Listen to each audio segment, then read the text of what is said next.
11 heures de train nous séparent de notre destination, Narbonne. C'est là que se tiendra à partir de demain le Congrès national des parcs naturels régionaux. 4 professionnels et 2 élus représentent le premier parc de Bretagne, celui d'Armorique.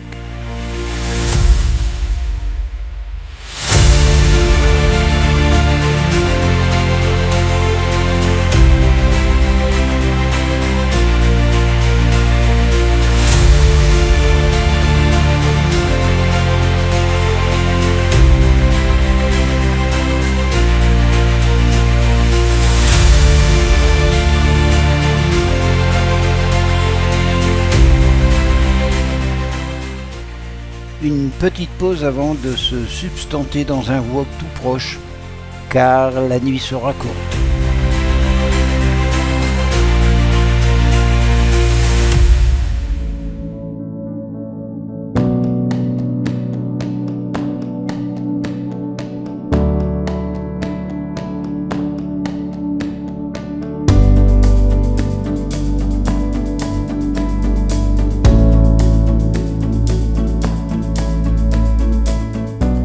« 6h30, le jour se lève. Après un rapide petit déjeuner, direction le parc des expositions, où déjà se préparent les tables disponibles pour chacun des 59 parcs.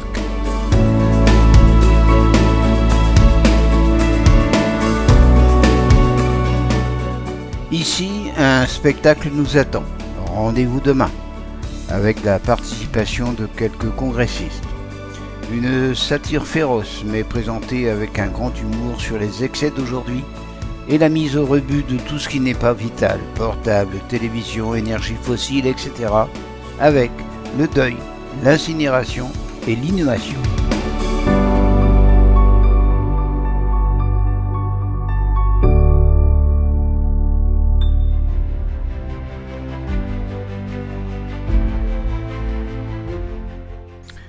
Le rendez-vous de l'après-midi se trouve au Grand Théâtre de Narbonne pour la séance plénière d'ouverture du congrès.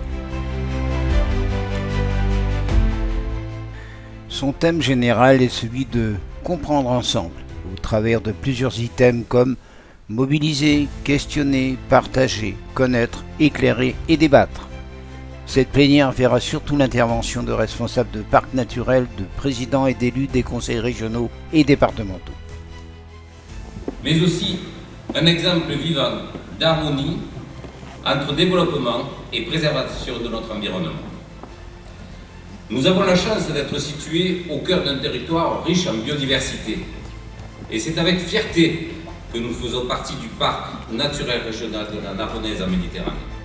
Mais également de maires de communes du territoire, de scientifiques, de journalistes, de chargés de mission.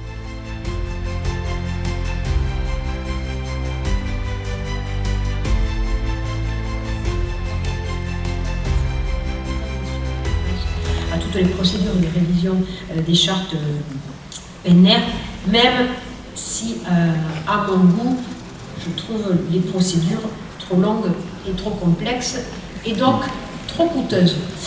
Parce que, bien sûr, ce sujet, en tant que présidente de Région de France, je vais bien devoir l'aborder, puisque le pays se trouve dans une situation budgétaire extrêmement préoccupante, et nous allons tous devoir faire des efforts. Alors ça paraît être un peu ambitieux, salé, mais c'est important aussi, moi je suis maire par ailleurs, c'est important d'écouter de temps en temps la parole des scientifiques, parce qu'on a le nez dans le guidon, on n'a malheureusement pas souvent la chance d'avoir des scientifiques avec nous, ils nous permettent de réfléchir à 2030, 2050, voire au-delà en termes de transition écologique, et finalement aussi d'enrichir les décisions des acteurs locaux. Savoir expérientiel, c'est une expertise. Il y a des savoirs scientifiques qui passent par une démarche scientifique avec une démonstration. Il faut l'affirmer comme ça. Il y a des savoirs expérientiels d'agents ou d'élus de parc. Un agent qui... Moi, j'ai un plaisir énorme à travailler avec des agents de parc parce que même ceux qui ne sont pas du territoire, au bout d'un moment, ils ont une connaissance absolument incroyable. Ça ne concerne pas que le cognitif, mais également l'émotionnel et le sensible. Et c'est surtout le sensible. Et c'est ce qu'il faut aller chercher quand on n'est pas un spécialiste de la concertation ou qu'on n'a pas suffisamment de connaissances dans toutes ces méthodes, c'est d'aller chercher le sensible. Et on sait très bien. C'est pas facile d'aller chercher le sensible. Non. C'est facile de mobiliser des connaissances. Exactement. Et c'est là qu'il faut se laisser, faut se permettre de se laisser embarquer dans ce qu'on pense et ce qu'on a au plus profond de nous-mêmes. Co-construit, est-ce qu'on coagit ou quelque chose dans ce genre-là. Et moi, ça, c'est une étape que je prends vraiment au sérieux parce qu'aujourd'hui, on est tous là en train de réfléchir aux bonnes idées, aux questions à apprendre ensemble.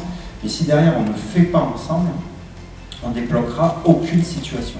Et surtout de la ministre de la Transition écologique, Agnès Pannier-Runacher, qui devait rassurer les participants sur le soutien de l'État. Je remercie le parc naturel régional Narbonnaise en Méditerranée pour l'accueil de l'événement et des congressistes.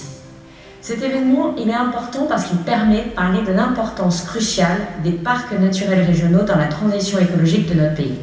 D'abord, parce que les parcs naturels régionaux permettent d'améliorer notre connaissance de la biodiversité en lien avec le thème de votre congrès cette année. Et mieux connaître permet de mieux agir.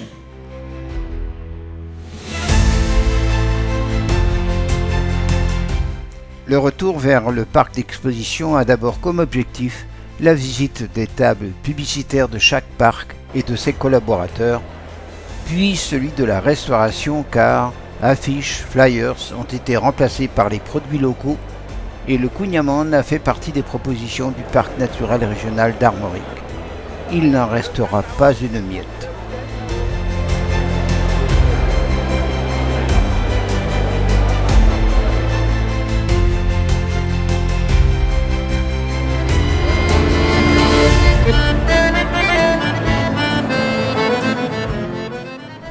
Et puis, l'heure tardive avançant, le moment de culture musicale va s'imposer.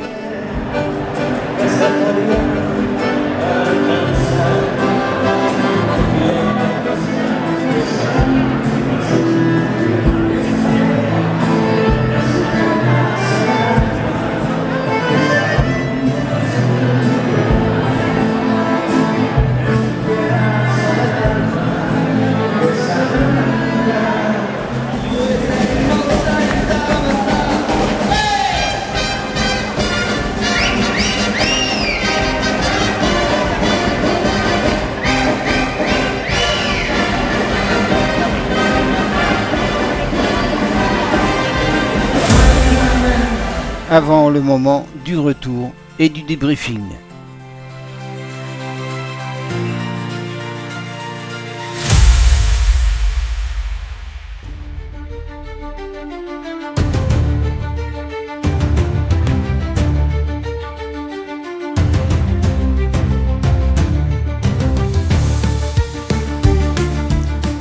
Jeudi, direction Ferrals des Corbières et son centre culturel en plein milieu de la nature.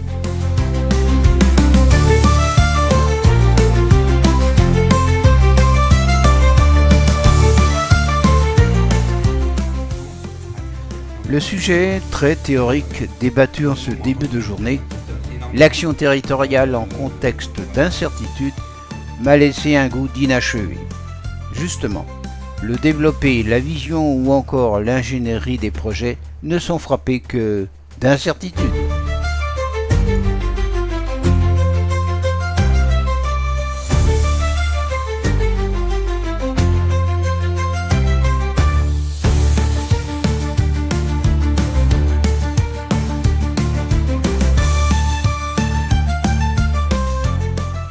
Cette fin de matinée nous mène vers l'abbaye de Fontfroide.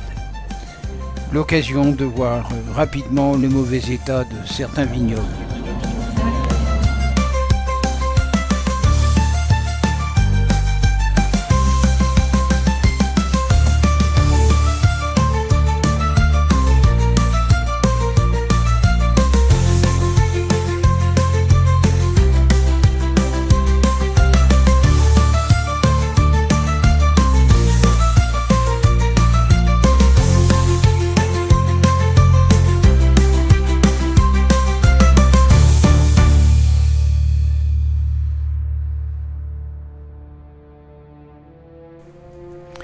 Sous les voûtes de l'ancienne bergerie, nous trouverons les saveurs d'une cuisine méditerranéenne concoctée à partir de produits sélectionnés auprès des producteurs locaux, agrémentée de quelques herbes cueillies dans les jardins de l'abbaye et magnifiée par des vins de domaines locaux.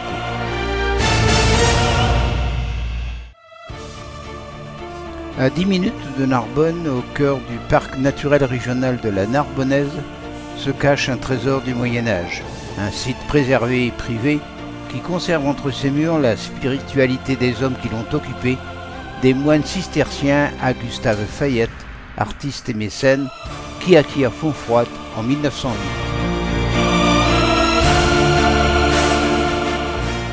Elle sera au XIVe siècle une des plus riches abbayes en Europe, avant de connaître un lent déclin jusqu'à la Révolution française. Sous l'impulsion de Gustave Fayette, Fontfroide devient un lieu de rencontre artistique et d'effervescence créatrice. Aujourd'hui encore, l'abbaye est entretenue avec passion par les héritiers de Gustave Fayette.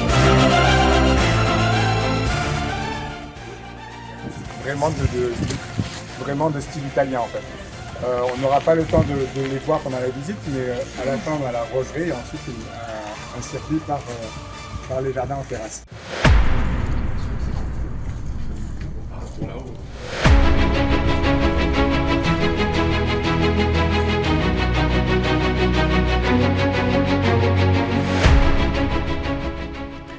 La restauration de l'abbaye depuis 1908 jusqu'à nos jours a permis de retrouver le magnifique volume de la salle à manger et d'ajouter divers éléments décoratifs en réemploi, tels les splendides grilles de fer forgé au motif de pampre et la grande cheminée Renaissance provenant vraisemblablement du château des Ducs de Montmorency à Pézenas. Pouvant recevoir jusqu'à 700 auditeurs, cette salle à l'excellente acoustique sert de cadre à des concerts de musique de chambre et à des récitals d'artistes.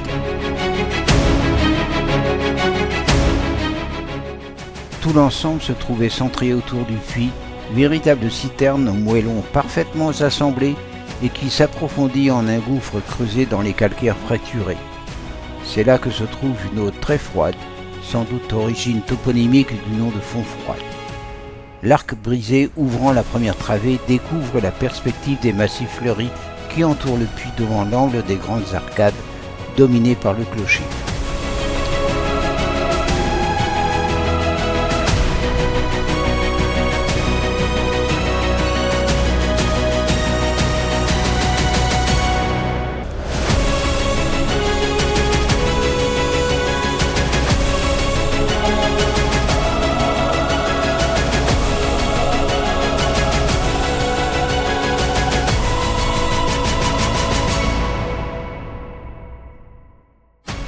Le terrain de la nécropole reçut la roseraie au début du XXe siècle.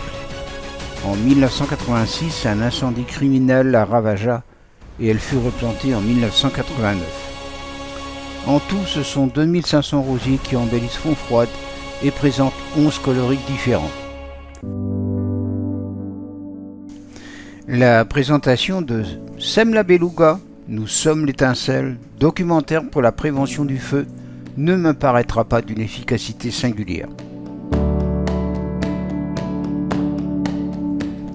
Retour au parc des expositions, cette fois pour une agréable soirée de gala et la reconnaissance officielle du parc naturel régional de la vallée de la Rance Côte d'Émeraude, 3e de Bretagne.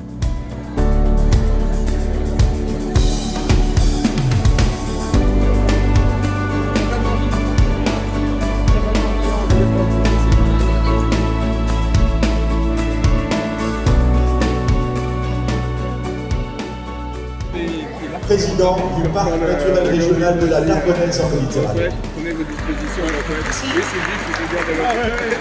Merci, bonsoir à toutes et à tous. Comme vous pouvez vous en apercevoir, dans la Narbonnaise, il y a des infrastructures de grande qualité. Je tiens à remercier bien sûr la ville de Narbonne de nous avoir permis d'utiliser ces belles salles, aujourd'hui la salle Arena. Tout à l'heure, donc hier et avant-hier, ces belles salles donc, du parc des Expos, 66 communes, 3 intercommunalités, la région Bretagne, qui a été un soutien exceptionnel tout au long de ces années, 2 départements des Côtes-d'Armor et du Midi-Vilaine. Notre parc, c'est une terre de découvreurs, c'est une terre de grands voyageurs. Chaque quartier qui a découvert le Québec, du Détroit, le grand navigateur aussi avec Surcouf, qui a vécu sur les terres, de Terre-de-Va, où les habitants de notre territoire sont partis sur le grand navigateur.